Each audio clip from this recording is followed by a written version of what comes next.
Welcome, children, to the Civics chapter number 5, Judiciary.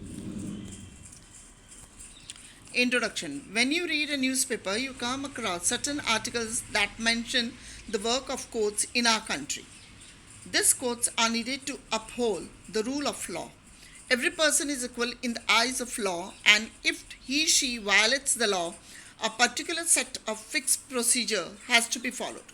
To enforce these rules, India has its own judicial system. Under the system, there is a mechanism of courts that people can approach if they come across cases of laws being violated. The judiciary is an organ of the government. It has a crucial role in the smooth functioning of India democracy because it is independent. What is the role of judiciary? A court needs to make decision regarding a number of cases. It can decide varied matters like how the water of a river will be shared between the two states, what punishment should be awarded to a corrupt politician, or if physical punishment needs to be banned in educational institutions or not. The work done by judiciary is divided as follows. Dispute resolution. The Indian judicial system provides a mechanism to resolve any dispute that can arise between government and citizen, between citizens, between the state and the central government, and between the two states. Judicial review. The judiciary is considered as the final interpreter of the Indian Constitution. It has even got the power to strike down a law passed by the Parliament. If it believed that there was a violation of the Constitution in that case, this process is known as judicial review.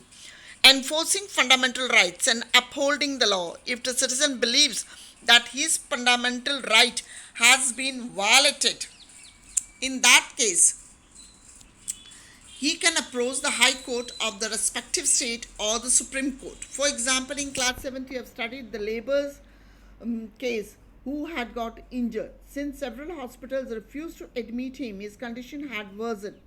He filed his case in the Supreme Court. The judges ruled that Article 21 provides every person the right to vote, which is a fundamental right. It also involves the right to health. Further, it directed the West Bengal government to pay the compensatory amount to the laborer. It has also asked the government to come up with a blueprint regarding primary health care where the patients could be directly treated during a period of emergency. That is Paschim Banga Khet Mazdoor Samiti versus State of West Bengal. That was 1996.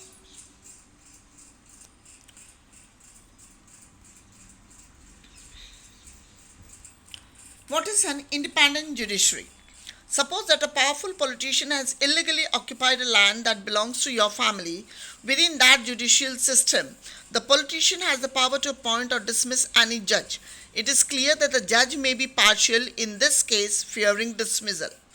Since the politician has control over the judge, the latter will be unable to take an independent decision. Since there is a lack of independence, the judge will be forced to decide in favor of the corrupt politicians. Although there have been cases of powerful and rich people trying to influence the judicial process through various means, this can be prevented. The Constitution of India clearly mentions that the judiciary in India has to be independent.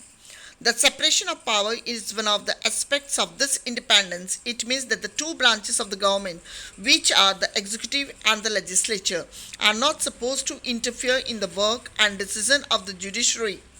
The courts in India do not function on behalf of its government, nor are they under its control. To ensure that the above separation works well, it is important that the judges of the Supreme Court as well as the High Court are appointed without any interference from any branch of the Indian government. It is difficult to remove a judge once he had been appointed to the office, since the judiciary system in India is independent. Therefore, it ensures that there is no misuse of power by the executive and the legislature. It has an important role in protecting the fundamental rights of a common Indian, since they can approach the court at any level if they feel that their rights are being violated. What is the structure of courts in India? In our country, there are three different levels of court: district level court, high court, supreme court. District level court. At the lower level, there are a number of courts. However, at apex level, there is only one court. District courts or subordinate are the ones where most of the people interest. These courts are located at a tehsil or at a district level or in towns.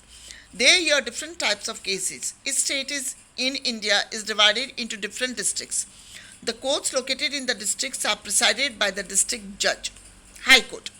Every state has a high court. It is the highest court of that particular state. Supreme Court. The Supreme Court is India's topmost court at apex level and is located at New Delhi. The Chief Justice of India presided over this court.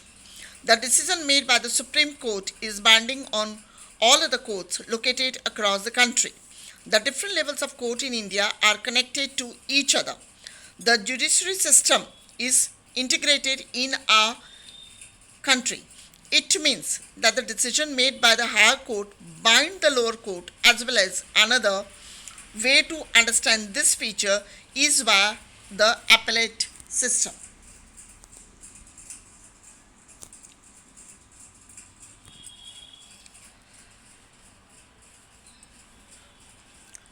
Still persist in our country, it means that a citizen has the right to appeal to a higher court if they feel that the judgment passed by the lower court is not justified.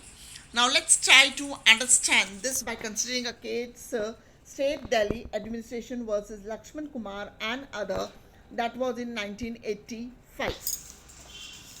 By tracking it from the lower to the high court, Lakshman Kumar had married Sudha Goel in February 1980. In December 1980, Sudha died due to burns. Her family filed a case in the lower court alleging that her husband and in-laws were responsible for her death. As this case was being heard in the trial court, four neighbors were called as witnesses. They stated that they had heard Sudha screaming the night before her death and had forced themselves into a house. They spotted Sudha in flames. They immediately wrapped her in a blanket and gunny bag and extinguished the fire. Sudha told them that her mother-in-law had poured kerosene on her and the husband was one of who had lit the fire. While the trial was going on, this witnesses told the court that Sudha was subject to different types of torture from her husband and in-laws. They were demanding dowries such as cash and scooter from a family on the birth of the first child. On the other hand, Lakshman and his mother, in their defense, had stated that Sudha's sari had caught fire accidentally as she was hitting the mill. On the basis of evidence, the trial court convicted Lakshman, his mother, and his brother-in-law, Subhash Chandra, and awarded them the death sentence. In November 1983, the three accused appealed against the death sentence in the High Court. After hearing the arguments of the law from both sides, the High Court concluded that Sudha died due to accidental fire, which had taken place because of the kerosene stove. Hence, all three accused were acquitted. In 1985, Sudha's family appealed against the decision of the High Court in the Supreme Court against the acquittal of all the three accused. The apex court heard the argument from both sides and reached a conclusion which was different from that of the High Court. Lakshman and his mother were declared guilty according to evidence. However, his brother-in-law was acquitted since there was a lack of evidence against him. The accused were sent to prison for a lifetime by the Supreme Court.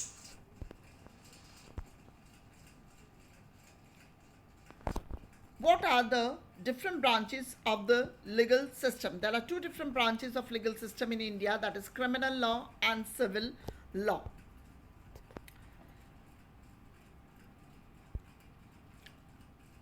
The above mentioned case is a case of a dowry death.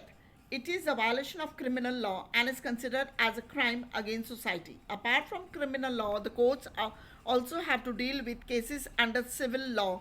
In the last chapter, you have read about a new civil law being passed to protect the rights of the woman against domestic violence.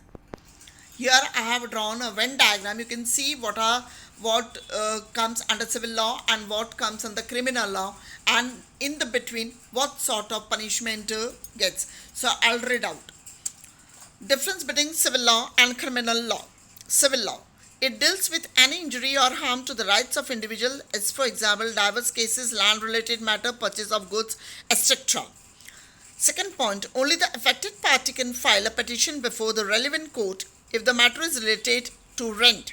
Either tenant or landlord can file a case. Third, the court provides special relief that has been asked. For example, if the case is between landlord and tenant, the court can either order to pay the remaining dues or to vacate the flat. Criminal law.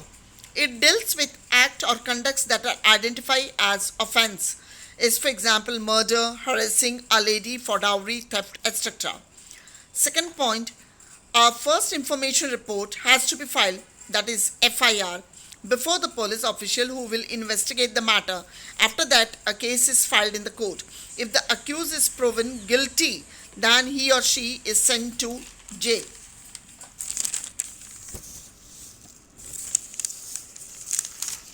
Does everyone have access to the courts? According to the principle, every citizen of India has a right to access the court.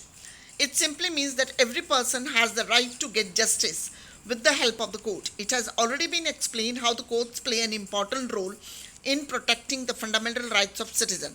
If the person finds out that her right is being violated in any form, then he or she can approach the courts at any level in order to get justice.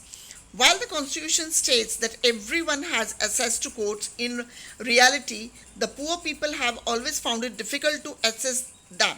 Legal procedures require a lot of time, patience, and money. For a poor person who is not even capable of reading and is a daily wage laborer, the idea to visit court in order to get justice seems remote.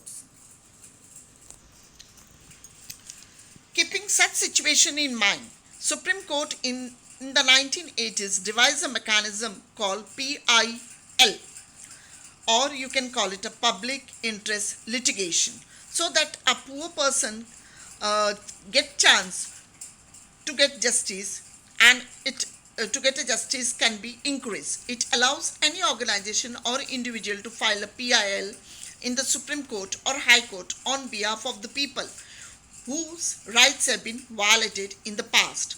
Due to this step, the legal system got simplified. Even a telegram or a letter addressed to the High Court or Supreme Court should be treated as PIL. In its earlier years, activists that took help of PIL to secure justice in several issues. Few of these were for matters related to securing the release of those prisoners who were kept in jail even after their punishment term was over, and release of bonded laborers who were working in inhuman conditions. For a common citizen, access to court means access to justice. Court plays a critical role in protecting the fundamental rights of the citizen. During 2001, several Indian states such as Odisha and Rajasthan had to face a severe drought.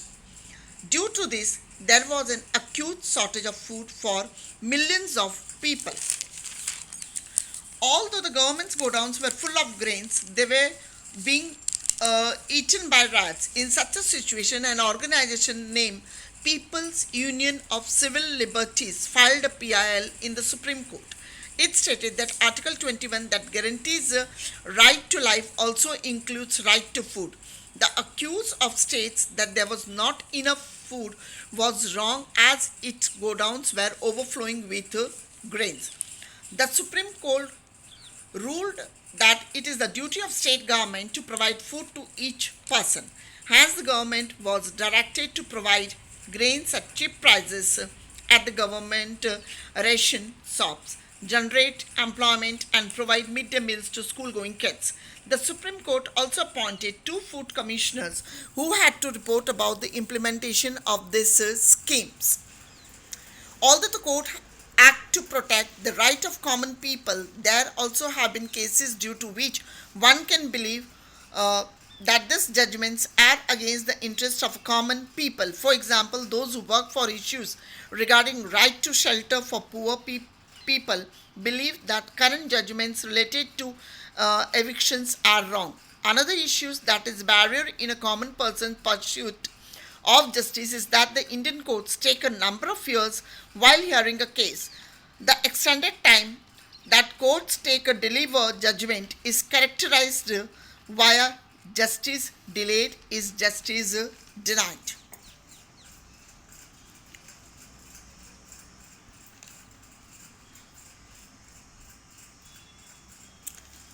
The following table depicts the number of judges in India at present. Here the column is given ABC, the name of the court is Supreme Court, and the sanction strength is 31, working strength is 28, and vacancies are 3. High Court, sanction strength is 1079, working strength is 645, and vacancies are 434. District and Subordinate Court, sanction strength is 22644 and working strength is 17509 and vacancies are 5135. Thank you.